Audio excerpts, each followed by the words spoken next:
Hello and welcome to Trying Times. My name's Carmen, and if you're new here, then welcome. I'm so excited to have you. I hope you're having a wonderful day or night whenever you're listening to this. I hope it's just a great time all around. And I hope you're doing well. If you've listened before, then welcome back. I'm sending you a giant virtual hug because I just appreciate you sharing your time and energy with me and just being here to listen. Normally on this show, I feel like I talk a lot about some pretty embarrassing things. Maybe not embarrassing necessarily, but some things that we all just kind of go through in life. Things that maybe don't feel the greatest, but there's always some sort of lesson in the end. And this episode is going to be very much on that same note. It's going to be all about something that I like to typically try to avoid, otherwise known as anxiety. Woo! Can we get a little noise? Can we get some claps for anxiety? No, no one didn't think so. I will say though that the one thing I have continuously learned time and time again, and that I feel continues to reign true, shout outs to therapy, is that the more you try to push away from anxiety, the stronger it will and can become. So, over the years, I'll start by saying that I have tried a ton of things to feel better, and some have been pretty successful, while others maybe not so much. And I want to share more about the things that have helped me as opposed to the one thing that probably has not helped me time and time again. But yeah, I'll share that in a bit. First, I want to talk a little bit about what exactly anxiety is. Let's look into the definition here, okay? The definition of anxiety says that it is a feeling of worry, nervousness, or unease, typically about an imminent event or something with an uncertain outcome, aka life. Really, honestly, everything has an uncertain outcome. That's my anxiety speaking up for me. Every day there's uncertainty. There's uncertainty in everything we do, but we kind of got to get up and do it and carry on anyways, right? So I think that this definition is pretty spot on, except it's kind of something that, like I said, without a specific event in mind, it can just come up unknowingly too. And from my experience, at least, it can come up without really any reasoning and kind of at any time too.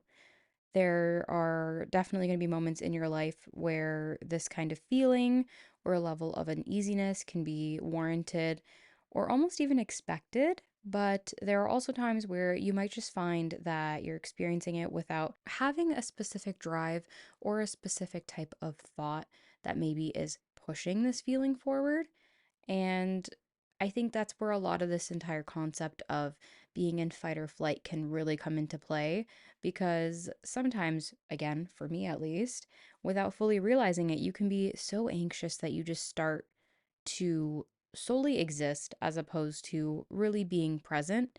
And it can kind of stay that way for a while. You can kind of get stuck in that state without fully knowing it because you've just become so accustomed to it. And I'm not going to be the first one to tell you, and I probably won't be the last one to tell you, if you ever find yourself caught in that state, oh my God, is it a shitty one? It is not a great place to be. It's not a way that you want to live life because I will honestly argue that it's not a way to live and it doesn't feel like a way to live. It feels like a lot of time goes by. That's the best way I can say it. A lot of time goes by and you will feel still stuck in the same motion, headspace, whatever else, and it doesn't budge no matter what. So I think that there's a lot of times that you can kind of expect this, or times where maybe, everyone's kind of going through their own sort of transitional or transformational time in life, and it just kind of comes up and you can't really help it. So, for instance, one of the most anxiety inducing periods of my life was probably high school. Probably sounds silly, but it's true. I did not enjoy that experience for the most part. I will say I feel fortunate enough to have met some of my absolute closest and greatest friends during that time in my life, and they're still around and they're super cool people. So, thank you guys for being there if you're listening to this. But as a whole, I genuinely didn't feel the most confident in this time in my life. or as though it was going to be the most fun time of my life. Some people do enter high school with this really high expectation. I did not. I was like, this is going to be a shit show and this is going to be a mess. It wasn't actually that bad, but in time, it did feel pretty bad. And I think a lot of that was probably my anxiety, coupled with many other things, really just kind of making it seem like a harder time as a whole. So, again, I don't know that there are many people who would say they feel this exact way in this time, but I do think that there are some that feel that way out there. And I think in some instances during this time, there are certain aspects that make it a lot harder. So, for instance, socially, this time in your life is just a little challenging. Not necessarily for you, but for me it was. And it just could feel like this awkward, uncomfortable time where you're really just learning about yourself and how you show up in the world and how you exist and what you like and what you don't like. It's a lot of learning about yourself. And I think no matter how old or how young you are, learning about yourself can feel really exciting. And on the other hand, it can feel really horrendous at the same time because it's one of those things where there isn't really a manual. You kind of just gotta go out and experience and do and see and learn. And that's the only way to find those things out. Whereas, if you're reading about something or learning about something in a class, there's books for that, there's videos for that, there's lessons on that. But for something like this, for something like learning about yourself, you have to do that for yourself. You have to be the driver and also kind of be the passenger at the same time. So doing this at the age of like what, 14 to 18 isn't really fun all the time. Sometimes, sure, but I think since you're really just learning so much at that same time, not only about yourself, but you're in a very impactful time in your life, it can just make everything feel a little more scary or a little more awkward or a little more uncomfortable. And that's just how it is. I think they call those years like your awkward years for a reason because, at least for me, holy crap, I felt awkward in every instance. And socially, it was definitely one of the higher ranked ones up there for me. I can say that in full honesty. So, there's the one side of it that in general looks like the high school experience being as tough and weird as it is. But then you add, like I said, those social aspects into it. That could look like joining some extracurriculars or maybe going to parties or maybe hanging out with your friends, whatever that might look like for you. It can feel even more daunting even if it's not meant to. And I can honestly say, in a lot of those situations for me in high school, I felt extreme anxiety about a lot of that. And it almost led to me just not even really caring about being part of that at all. Like, I will fully say in high school, I did not partake in many, if any, extracurriculars. I didn't really like the whole partying thing. It was just awkward to me. I felt awkward. It didn't feel like the type of thing that I like to do. So I just didn't do it and I didn't really try. I had my friends that I loved hanging out with. We all had things that we loved doing and kind of took precedence over as opposed to maybe doing other things, but that was kind of just where I let myself settle. And I think at that point in time and the way that everything was going, it was perfect for me. But that's just the social aspect of it. I know it felt weird at the time, and there was definitely moments where I was probably like, "Oh, I should do more. I should try more." But I can honestly say at that point in my life, I'm happy I didn't push myself further than I needed to. I pushed myself out of my comfort zone definitely a lot more in like post-secondary schooling and in my adult years, but I am very glad I didn't do that when I was only like 14 to 18 years old because younger Carmen was just trying to figure it out. And it was a tough time, but we got there in the end. We got there, we figured it out. So it was fine.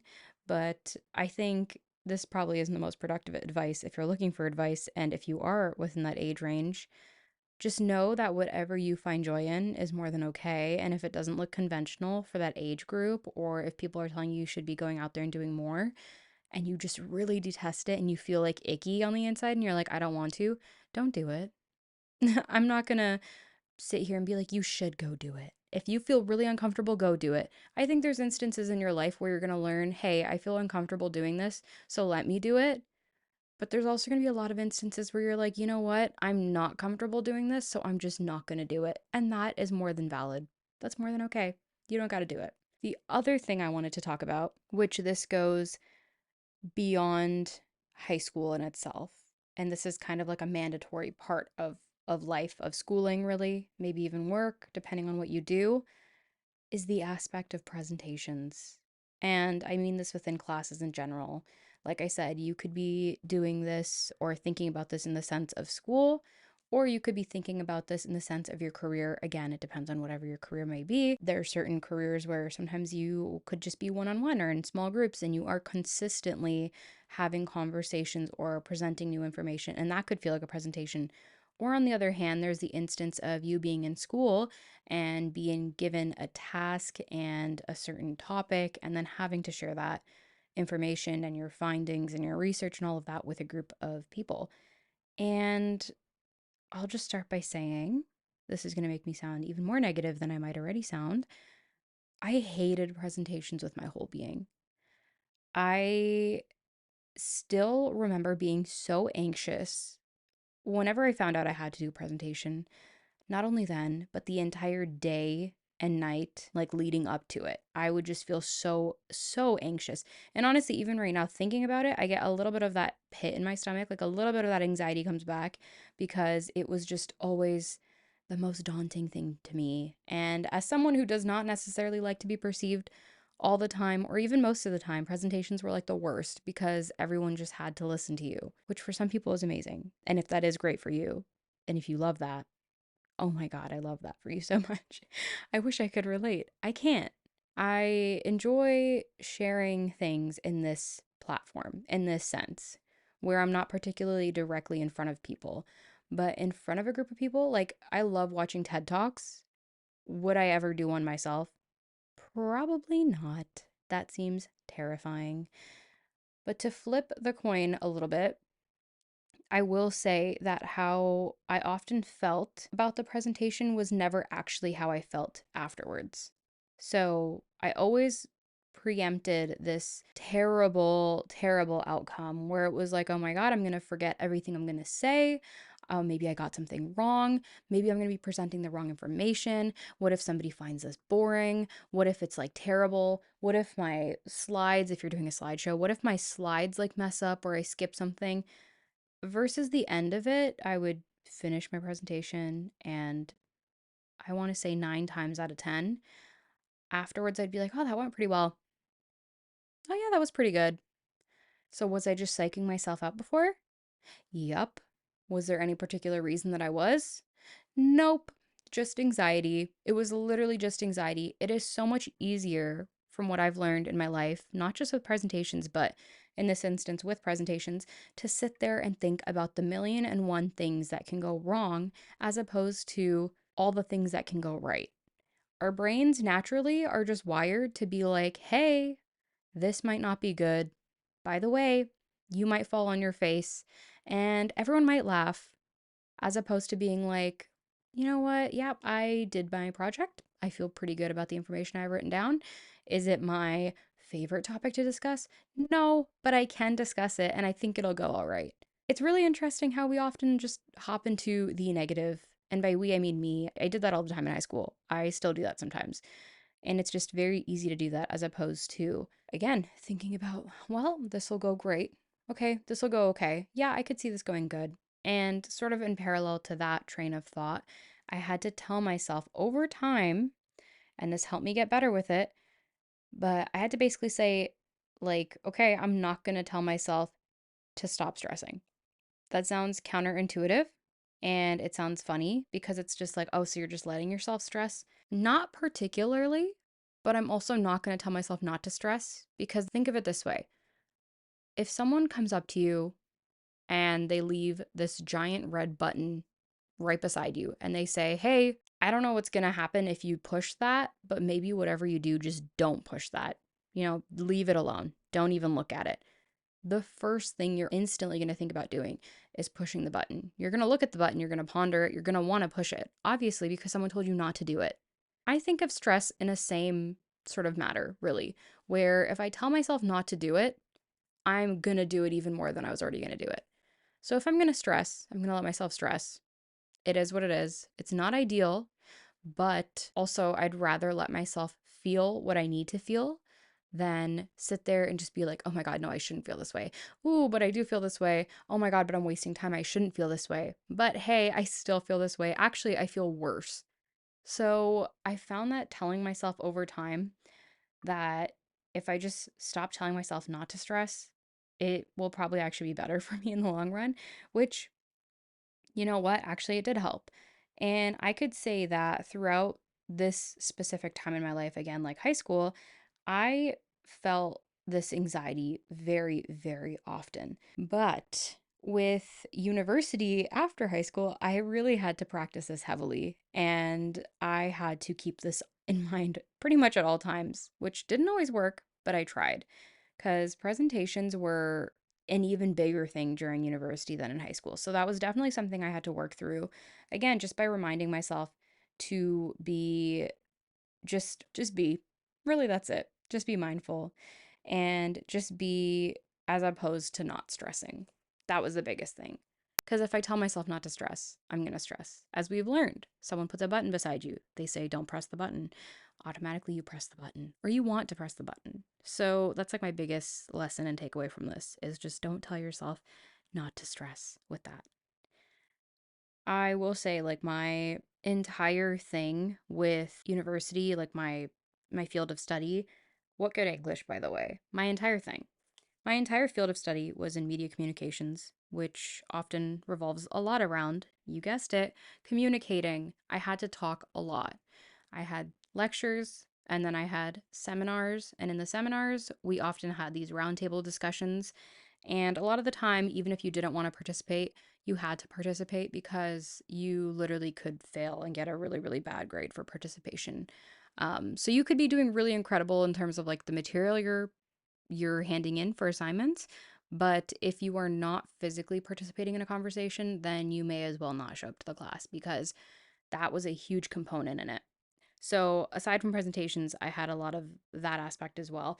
And I think that another thing I learned through that experience was that I get excruciating anxiety in this setting too, but you kind of just have to allow yourself to lean into it as opposed to running away from it. One thing I really couldn't lean into immediately, and I had to work through a lot, was working around exams because I learned that I get excruciating anxiety before exams.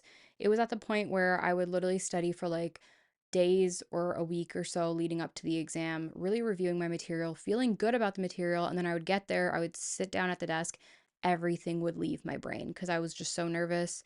It was so daunting being in that sort of environment where you're in this giant room or gymnasium or wherever they might do this at your sort of school, but it was just this giant environment. A lot of the time, like I said, a gymnasium filled with rows and rows of desks where they have multiple exams going on at once for different programs, different classes.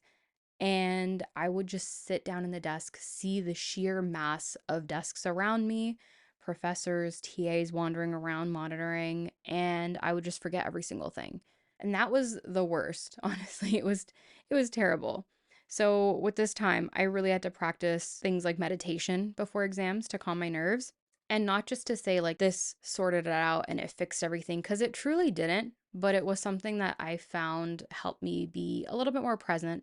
It helped me lean into the fact that, okay, yes, I am nervous, but I can also do something to help my nerves and I can do something to feel a little bit better, which just gave me a little bit more autonomy over being able to do the exam and being able to sit there and just focus, which might not work that way for everyone, but it did definitely help. And I'm glad that I found that solution. So I don't want to just sum this up by saying that's life because there is so much more to life that I feel anxious in and finding myself feeling anxious for. But the one thing that I've taken away from all this and from this, I guess, phase in schooling of sorts is that the second you tell yourself to stop stressing or stop feeling anxious or question it in a negative way, which we often do, it will feel so much worse. So, this isn't something I've perfected, but it is something that I try to remind myself of. And I can say that it does help quite a bit. I can say it truly does help in a certain way when you start to kind of allow yourself to believe that and know that, okay, hey, I can trust myself a little bit more. If I do feel anxious, that's okay. It is what it is, but I'm still safe. And if that's something that doesn't really give you like full ease or sort of like release a little bit of that anxiety for you, then I will share some other things that I've learned in my time to help with this. And I will say to try one of the following. They might work for you, they might not. I don't know. So the first thing is to take yourself out to do something that will help you feel better. For me, this could be working out, it could be writing, it could be going to shop, it could be doing like really honestly a number of things. It could be anything. It could just be to do something that makes you feel better and gets your mind off of whatever it might be ruminating on.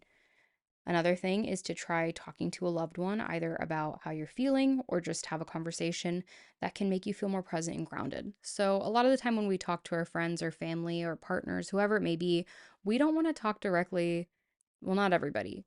I personally can be pretty open and direct, but a lot of the time we don't want to talk right off the bat about what is upsetting us. And so, if you don't feel like talking about what's upsetting you, maybe talk about something else that could either get your mind, really going in a different direction or something that's really exciting for you. For instance, if you just finished reading a book and you don't feel like talking about what's upsetting you, why not bring up what the book was about? Talk about the book. Or if you watched a movie, talk about the movie. If you just went to a concert, talk about the concert. If you're really looking forward to a plan you have coming up, maybe talk about the plan. Try to think of some things that maybe will get you more excited for that sort of thing. So there's that. And then this one, which is the final one, will sound a little awful. I'm just giving you the warning now. Because when I was told to do this, I was just like, you're kidding me. But it is something that helped me, and it does help me. And I don't like to say it, but it does. So thank you to my therapist. But sitting with your emotions and the feeling that you're going through, ooh, this isn't to say that this is something you should do for a very long time, by the way. I would say start by doing this for maybe 5 minutes. So sit there for 5 minutes, set a timer so you can really just sit with yourself and not feel stressed about the amount of time that you've been sitting. And I say this because I do this often. I like find myself checking my phone or my laptop or whatever's near me that has a clock on it so that I can just know, okay, I've done it for this many minutes. So yeah, set a timer, put the screens away, and then just take notice of how you feel in your body and the thoughts that might be coming up for you, the feelings that you might be having in your body, whatever it is. Just really sit there with that and allow it to all come up. And try not to question or judge these too much. I know it's hard because it's really easy to be like, oh my God, I feel this pit in my stomach or my chest feels really tight. Why does it feel really tight? Oh my God, I shouldn't be feeling this way. Oh my God, what if I'm like sick? No, just let it be. Just feel the things, feel it fully, and just like don't question it. Just be really, really present of what's happening. Don't really try to think so much of why it's happening, but just know what's happening. And then once that timer goes off, get up, stretch a little if you need to, carry on with your day. So, again, I will say I can't promise that this will help you, but these are just some things that work for me. And there are many, many, many other methods that could probably help with it too that I haven't mentioned here. But I just want to add that if you have any other methods in mind, or if there's anything that works for you, please feel free to share that with me. You can share that on Instagram at the Trying Times podcast, because I would love to know what works for you and talk a little bit more about that. I also do want to add that if you find yourself feeling on edge or anxious, please do reach out to a loved one or even to me. I would love to be there. I think being able to talk helps so much more than we know, and everyone deserves to have someone who wants to listen and be there for them. So, yeah, that's that for today's episode. With that, I just want to thank you so much for listening. And also, thank you for letting me just air out my own anxiety here. I really appreciate it. It's not an easy thing to talk about. I think maybe for me it is a little bit more now than it was a while ago, but it's definitely important and worthy of talking about and sharing because that's how we open up room for more productive and comfortable conversations for everyone.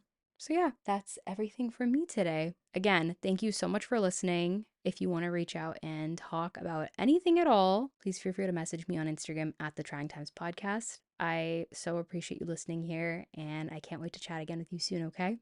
Bye.